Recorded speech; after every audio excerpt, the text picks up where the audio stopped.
You have a fascinating, and I think it's on Amazon, right? Well, Amazon is the studio. Okay. The film is called Chiraq, and it will be Amazon's first theatrical release. So it will be in the theaters before it goes to Amazon Prime. Now, that's Netflix and Amazon have totally changed the game, right? The game changes, and the studios are worried about them too. Of course, they should be worried about them.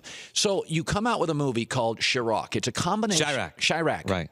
It's a combination of Chicago. Right. And Iraq, which is coined by local Chicago rappers. I did not make this up. That term is coined by local Chicago rappers who still feel that Iraq is safer than Chicago. But the South Side of Chicago, the South Side. Let's go deep diving on that. Chicago now isn't it the nation's? Chicago's a homicide capital of the United States of America. And mass murder. Mass murder capital of the United States of America. What happened? Well, there's a whole lot of things that have gone on. It's a very complex situation there. Historically, Chicago has always had a big gang influence, and things just getting out of control there. Excuse me. They have pretty tight gun laws in Illinois.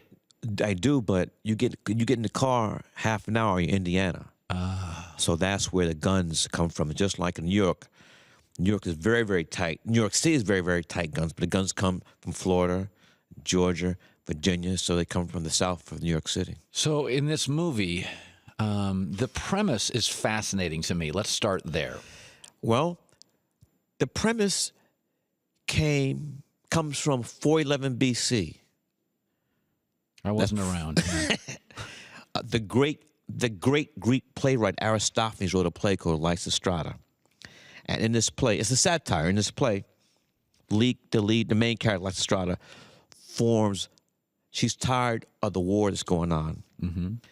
And she gathers women and starts a movement where they withhold sex from their men. Until the war stops.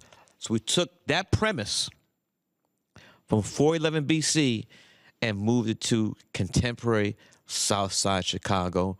And it starts there, takes to Chicago, and spreads throughout the United States and the rest of the world. Women withholding sex for peace. Yes.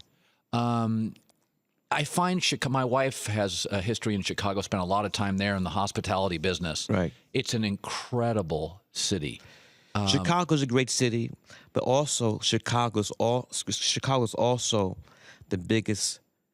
America's biggest segregated city too. So you could really go back to Charles Dickens' The Tale of Two Cities. I mean, like the North Side and the South Side, and it's segregated. And it's funny because while we were filming Chiraq,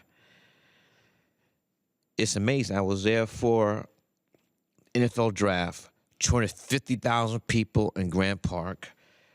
I was shooting there. I was filming there while the Grateful Dead had the last 5 concerts. I was there for Lollapalooza, and so, I mean, you couldn't get a hotel room, a restaurant reservation, anything. But the South Side of Chicago is like, is totally different. Didn't feel like it was part of those celebrations? It's a different world. It's a different world. You're from Brooklyn. New York's never felt that way for me. I come from a small town. I always felt welcome in New York. I talked about this a couple days ago on the show. Harlem has changed, has it not, in New York City? Well, look, I'm not here. I don't want to get in this New York City-Chicago battle, but there are a lot of things wrong in New York City. And one of the things that's really affecting New York City, but all of America, is gentrification. Because the thing about gentrification, people don't talk about, where do the people move? They get displaced. The people who, Harlem, that's the American cultural capital of African Americans, and it's not like that anymore. I mean, the Bedford-Stuyvesant, Bed-Stuy, Do or Die in the film Do the Right Thing is not like there anymore. D.C. used to be called Chocolate City. Now it's Vanilla Swirl. So we really have to come with San Francisco. I mean, with all those tech things, you can't even Oakland is being gentrified. So where do people go? Where do people move? I mean, the thing, I love New York, but you have to be rich to live there. You can't, if you don't have any money. Where do you go? Where do you go? Especially New York. In New York City, for me, a great city is always defined by the artists that come there, that you cultivate. But if a young artist, you can't afford to live in New York City No, anymore. this is San Francisco has the same issue with their hospitality and their cuisine issues. Cuisine industries, that the chefs move to Portland, Oregon, or Seattle, or Boise, or somewhere because they can afford to buy a townhouse.